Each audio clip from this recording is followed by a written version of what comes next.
చూస్ country delight, live better. ఇప్పుడే country delight యాప్ని download చేసుకోండి.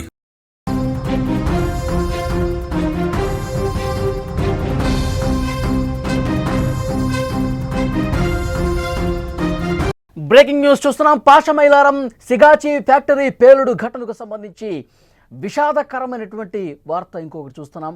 9 మంది కార్మికుల ఆచూకీ ఇంకా కనిపించలేదు. శిథిలాల కింద లేరు అని అధికారులు చెప్తున్నారు. ఏమై ఉంటారన్న దానిపై కుటుంబ సభ్యుల్లో ఉత్కంఠ నెలకొంది. తమ వాళ్ళ ఆచూకీ తెలపాలంటూ ఆర్తనాదాలు చేస్తున్నారు. గుర్తుపట్టలేని స్థితిలో మృతదేహాలు ఉన్నాయి. పేలుడు తీవ్రతకు మాంసపు ముద్దలుగా కార్మికులు మారిపోయిన పరిస్థితి.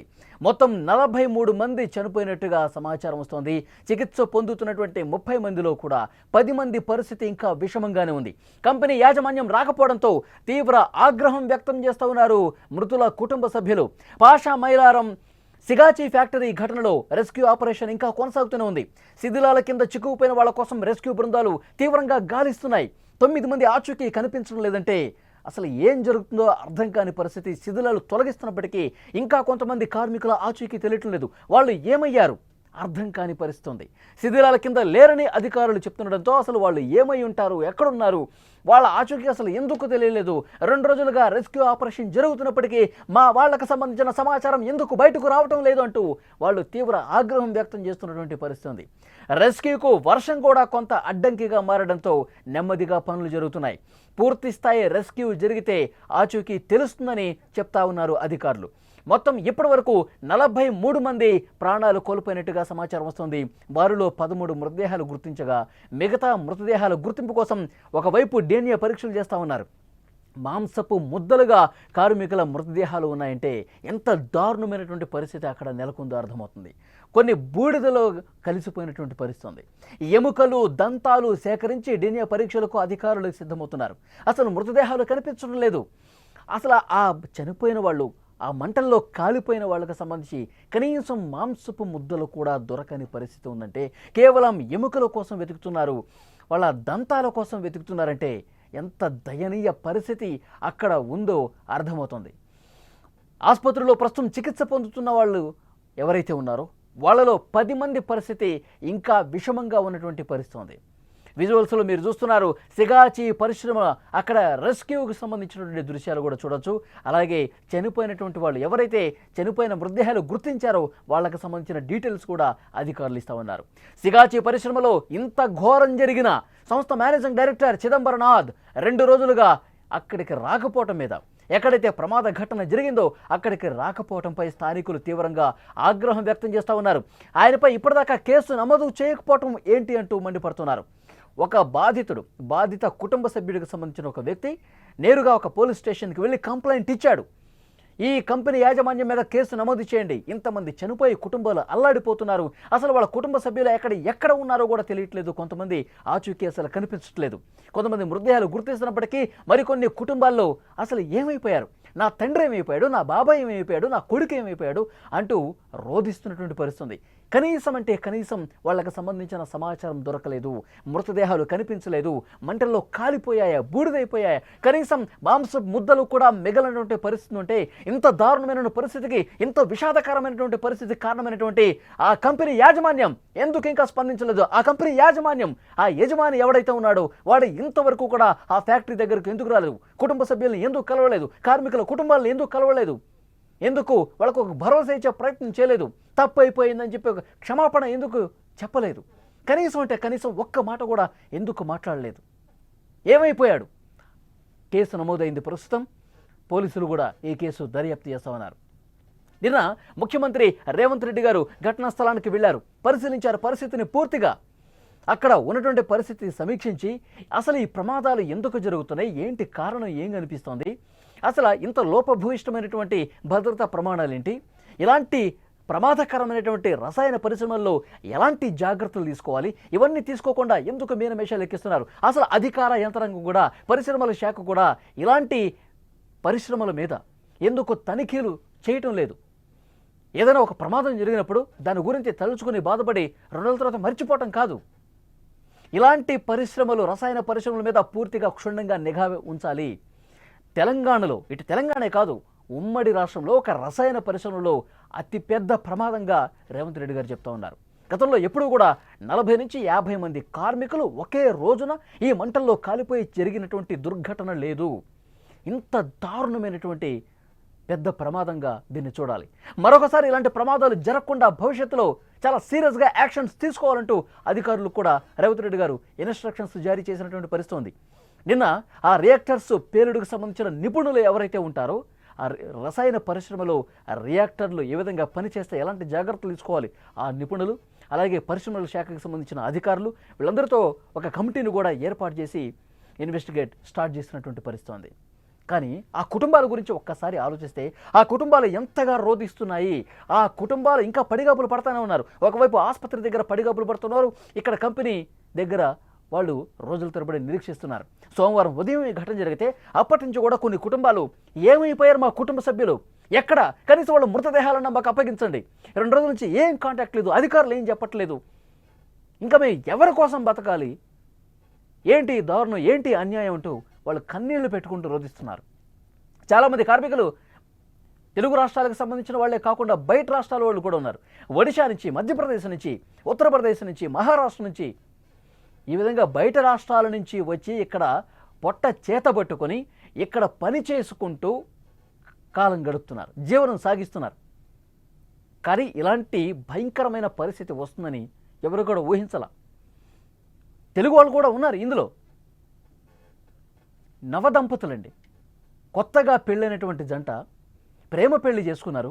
ఈ సిగాచి పరిశ్రమలోనే వాళ్ళు ఉద్యోగులుగా ఉన్నారు, ప్రేమించి పెళ్లి చేసుకున్నారు. పెద్దలు కూడా ఒక హామీ ఇచ్చారు, ఆషాఢం మాసం అయిపోయిన తర్వాత గ్రాండ్గా మన ఊళ్ళోనే మీ పెళ్లి జరిపిస్తాం అని ఒక హామీ ఇచ్చారు. వాళ్ళు ఎన్నో ఆశలు పెట్టుకున్నారు, జీవితానికి సంబంధించి ఎన్నో ఆశల్లో విహరించారు. జీవితం ఈ విధంగా మనం ప్లాన్ చేసుకోవాలని చెప్పి కలలు కన్నారు. అన్నీ కూడా ఆ కలలన్నీ, ఆ ఆశలన్నీ పూర్తిగా సిగాచి పరిశ్రమ సాక్షిగా, ఆ ప్రమాదం సాక్షిగా మంటల్లో కాలి బూడిదైపోయినటువంటి పరిస్థితి ఉంది. ఇలా ఎన్నో కుటుంబాలు, ఒక్కొక్క కుటుంబాన్ని కదిలిస్తే ఒక్కొక్క కథ కనిపిస్తోంది. కుటుంబ సభ్యులు ఇంకా కన్నీళ్లు పెట్టుకుంటూ ఆ కళ్ళలో ఉన్న నీళ్లు కూడా ఇంకిపోయినటువంటి పరిస్థితి ఉంది. అంతటి దారుణమైనటువంటి సిచ్యువేషన్స్ అక్కడ కనిపిస్తున్నాయి. ఇంకా శిథిలాలు తొలగిస్తున్నారండి. పూర్తిగా ఆ 3 అంతస్తుల బిల్డింగ్ నామరూపాలు లేకుండా పోయింది. ఆ 3 అంతస్తుల బిల్డింగ్ ఒక్కసారిగా బ్లాస్ట్ జరగడంతో 50 మీటర్ల అవతలికి కార్మికులు ఎగిరిపడ్డారంటే, మంటల్లో కాలి బూడిదైపోయారంటే, అసలు గుర్తుపట్టడానికి వీలు లేకుండా మృతదేహాలు కాలిపోయాయంటే, ఇలాంటి ఒక దారుణమైనటువంటి ప్రమాదం, అత్యంత విషాదకరం అయినటువంటి ప్రమాదం తెలంగాణలో చోటు చేసుకుంది. ఈ సిగాచి పరిశ్రమ యాజమాన్య నిర్లక్ష్యం మీద తీవ్రంగా ఆగ్రహం వ్యక్తమవుతున్నటువంటి పరిస్థితి ఉంది. ఈ పేలుడుతో ఆ కార్మికులు ఎంత దూరం ఎగిరిపడ్డారంటే ఆ 3 అంతస్తుల బిల్డింగ్ తునాతునకలైపోయిందండి. బిల్డింగ్ 3 అంతస్తుల బిల్డింగ్, అసలు ఇక్కడ బిల్డింగ్ ఉండేదా, ఇక్కడ ఒక పరిశ్రమ ఉండేదా, అలాంటి పరిస్థితి కనిపిస్తోంది. ప్రమాదం తర్వాత ఈ రెస్క్యూ చేస్తున్నప్పుడు క్రేన్ల సాయంతో మొత్తం కూడా వాటిని పక్కకి తొలగిస్తున్నప్పుడు ఒక 13 మృతదేహాలు కనిపించాయి. శిథిలాల లోపల మాంసం ముద్దలుగా కనిపిస్తున్నటువంటి మృతదేహాలు ఉన్నాయి. పూర్తిగా కాలిపోయి కాళ్ళు చేతులు కనిపిస్తున్నటువంటి మృతదేహాలు కొన్ని ఉన్నాయి. అవన్నీ తొలగిస్తున్నప్పుడు పూర్తిగా బిల్డింగ్ కొలాప్స్ అయిపోయి స్లాబ్ కూడా సగం విరిగిపోయి లోపలికి వెళ్ళి రెస్క్యూ చేయాలంటే భయపడిపోతున్నారు. ఎందుకంటే ధ్వంసం అయిపోయింది బిల్డింగ్. ఆ స్లాబ్ ఎక్కడ కూలి ఉన్న పడానా పడిపోతుందని చెప్పి రెస్క్యూ చేస్తున్నటువంటి సిబ్బంది కూడా భయపడిపోతున్నారు. లోపలికి వెళ్ళి ఇంకా లోపల ఇంకెవరైనా మృతదేహాలు ఉన్నాయా, లోపల ఇంకెవరన్నా మంటల్లో కాలిపోయి చిక్కుకుపోయి ఒక మూలన పడిపోయి మృతదేహాలు ఏమైనా ఉన్నాయా, ఇవన్నీ కూడా బయటకు తీయటానికి లోపలికి వెళ్ళటానికి జంకుతున్నారు. ఎందుకంటే పూర్తిగా తినింది ఆ బిల్డింగ్. ఒక్కసారిగా కొలాప్స్ అయిపోయింది అనుకోండి, రెస్క్యూ చేసేవాళ్ళు కూడా ప్రాణాలు కోల్పోయే అవకాశం ఉంటుంది. అలాంటి ఒక దారుణమైన పరిస్థితి ఉంది. అందుకే క్రేన్లు తీసుకొచ్చి ఆ శిథిలాలను కూడా తొలగిస్తూ ఉన్నారు. అవసరమైతే ఆ ఏదైతే శిథిలావస్థకు పూర్తిగా ధ్వంసమైనటువంటి స్థాయిలో ఉన్న ఆ బిల్డింగ్ను కూడా కొలాప్స్ చేసి ఆ తర్వాత పూర్తిగా అవన్నిటిని తొలగించి ఆ పైపులు, గట్టర్లు, ఇనపరాడ్లు అన్నిటిని కూడా మెల్లగా తొలగించేసి ఇంకా ఎవరైనా మృతదేహాలు అందులో చిక్కుకుని ఉన్నాయా, ఈ విధంగా ఈరోజు రెస్క్యూ చేసే పరిస్థితుంది. నిన్న ఫోరెన్సిక్ ల్యాబ్కి సంబంధించిన వాళ్ళు కూడా వచ్చారు. మొత్తం మృతదేహాలు వాళ్ళకి కనిపించట్లా. వాళ్ళకన్నీ ఎముకలు కనిపిస్తూ ఉన్నాయి, దంతాలు కనిపిస్తూ ఉన్నాయి. అవి ఏరుకుని కవర్లో వేసుకుని వెళ్ళారు. ఎందుకంటే DNA టెస్టులు చేయాలి. బాడీలు కనిపించట్లా. ఇంకా 13 మంది ఏమైపోయారని చెప్పి వెతుక్కుంటున్న సిచ్యువేషన్ ఉంది. అంతటి పెను విషాదం కనిపిస్తుంది అక్కడ. కుటుంబ సభ్యులు, కార్మికుల కుటుంబ సభ్యుల్ని వాళ్ళతో మాట్లాడటానికి కూడా మాటలు రావట్లా. వాళ్ళు ఏం చెప్పలేకపోతున్నారు. తిండి తిప్పలు లేకుండా 2 రోజుల నుంచి ఆసుపత్రుల దగ్గర పడిగాపులు కాస్తున్నారు. సంగారెడ్డి కలెక్టరేట్లో ఒక కంట్రోల్ రూమ్ కూడా ఏర్పాటు చేశారు. ఒక నెంబర్ కూడా ఇచ్చారు.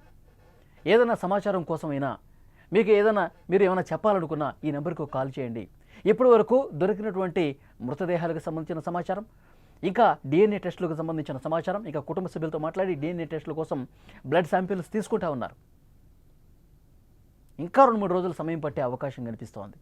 చాలా అంటే చాలా దారుణమైనటువంటి పరిస్థితులు. ఇప్పటి వరకు 43 మంది చనిపోయినట్టుగా చెప్తా ఉన్నారు. ఇంకా కొంతమంది కుటుంబ సభ్యులకు మృతదేహాలు అప్పగించలేదు. ఇంకా మృతదేహాలు లోపల ఉంటాయని ఒక అనుమానం ఉంది. అవన్నీ కూడా వెలికి తీస్తూ ఉన్నారు. గుర్తుపట్టలేని మృతదేహాలు వెలికి తీశారు. డిఎన్ఏ టెస్టులు వేస్తూ ఉన్నారు. అసలు కనీసం ఎలాంటి ఆధారం లేనటువంటి, ఎలాంటి ఆధారం చిక్కలా, ఇంకా వాళ్ళకి ఎలాంటి ఎముకలు దొరకలేదు. కొన్ని మృతదేహాలకు సంబంధించి పూర్తిగా మాంసం ముద్దలు కరిగిపోయాయండి. మంటల్లో కాలి బూడిదైపోయింది. తెలియట్లా ఇంకా ఎంతమంది ఉన్నారన్నది. ముఖ్యమంత్రి రేవంత్ రెడ్డి గారు ఇంత ప్రమాదం జరిగిన తర్వాత చాలా అంటే చాలా సీరియస్గా వార్నింగ్ ఇచ్చిన పరిస్థితుంది. మృతుల కుటుంబాలకు ఒక్కొక్కరికి ₹1 కోటి ఇప్పించాలి. యాజమాన్యంతో మాట్లాడండి. వాళ్ళు ఎందుకు ఇంకా అందుబాటులోకి రాలేదు, ఇంకా ఎందుకు వాళ్ళు ఏం స్పందించలేదు, యాజమాన్యంతో మాట్లాడి వాళ్ళు ఎంత ఇస్తారు, ₹1 కోటి ఇప్పించాలి మనం ఒక ప్రతి కుటుంబానికి కూడా.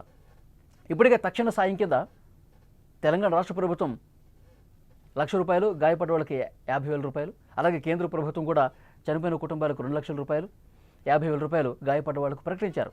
ఇమీడియట్గా ఇచ్చేశారు. నేను కలెక్టర్ గారు కూడా కుటుంబాలకు ఇచ్చేశారు. కానీ ఆ యాజమాన్యం వెంటనే స్పందించి ప్రతి ఒక్క కుటుంబానికి ₹1 కోటి ఇవ్వాల్సినటువంటి అవసరం ఉంది. ఇది గుజరాత్కి సంబంధించిన కంపెనీ అండి, సిగాచి. వాళ్ళకి మహారాష్ట్రలో కొన్ని కంపెనీలు ఉన్నాయి, ఇక్కడ తెలంగాణ పాషమేలారంలో కంపెనీలు ఉన్నాయి. గత కొన్ని సంవత్సరాలుగా నడుస్తూనే ఉంది. కానీ ఎప్పుడు ఏం జరుగుతుందో చెప్పలేం. విధి వక్రీకరించి ఇలాంటి దారుణమైన పెను విషాదం చోటు చేసుకొని అనేక కుటుంబాల్లో తీరని విషాదం మిగిల్చినటువంటి పరిస్థితి. చాలామంది భార్యలను కోల్పోయారు, భర్తలను కోల్పోయారు, కొడుకులను కోల్పోయారు, తండ్రులను కోల్పోయారు. అందరినీ కోల్పోయి పూర్తిగా జీవితం రోడ్డున పడ్డ పరిస్థితి. ఆ దృశ్యాలు చూస్తుంటేనే కన్నీళ్ళు వస్తూ ఉన్నాయి. ప్రాణాలు తీయటం కోసం వీళ్ళు పరిశ్రమలు పెడతారా? వీళ్ళు కేవలం డబ్బులు సంపాదించడం కోసమే పరిశ్రమలు పెట్టి వ్యాపారాలు చేస్తూ ఉంటారా? అది ట్యాబ్లెట్ తయారు కావడానికి వాడేంటి పౌడర్ ఇక్కడ తయారు చేసేది. పౌడర్ తయారు చేసి ఒక స్ప్రేయర్ డ్రైయర్లో ఆ పౌడర్ని పూర్తిగా రసాయనిక ప్రక్రియ చేసి ఆ పౌడర్ని తయారు చేసి దాన్ని ఎక్స్పోర్ట్ చేస్తూ ఉంటారు. ట్యాబ్లెట్ తయారీ కంపెనీలకు తీసుకెళ్తూ ఉంటారు. మరి ఇంత సీరియస్గా ఒక రసాయన పరిశ్రమ పూర్తి స్థాయిలో ఏదైనా ఒక చిన్నపాటి తప్పిదం జరిగినా, నిర్లక్ష్యం వహించిన కుటుంబాలు సర్వనాశనం అయిపోయే పరిస్థితి ఉంది. కాబట్టి ఇలాంటి పరిశ్రమల్లో తగు జాగ్రత్తలు తీసుకోవాలి. ఎక్కడ ఎలాంటి నిర్లక్ష్యం వహించినా సరే ప్రాణాలు కోల్పోయే ప్రమాదం ఉంది. ఇటు ప్రభుత్వం సైడ్ నుంచి కూడా ఎప్పటికప్పుడు అధికార యంత్రాంగం ఇలాంటి పరిశ్రమల మీద, జీడిమెట్ల పారిశ్రామిక వాడు కావచ్చు, పాషమాలేరం కావచ్చు, బాచుపల్లి కావచ్చు, ఇలాంటి ప్రమాదకరమైన పరిశ్రమలు ఉన్నాయి. ఎప్పటికప్పుడు క్షుణ్ణంగా కనీసం 3 నెలలకు ఒకసారి తనిఖీలు చేయాలి. ఏమైనా ఇబ్బందికర పరిస్థితులు ఉంటే అక్కడ వాళ్ళకి చెప్పాలి. వాళ్ళు వినకపోతే ఆ పరిశ్రమను పూర్తిగా క్లోజ్ చేసేయాలి, సీజ్ చేసి పడేయాలి. లేకపోతే పేదల కుటుంబాలతో ఆడుకుంటారా? కార్మికుల కుటుంబాలతో, వాళ్ళ జీవితాలతో ఆడుకునే రైట్ ఎవరికి ఉంది?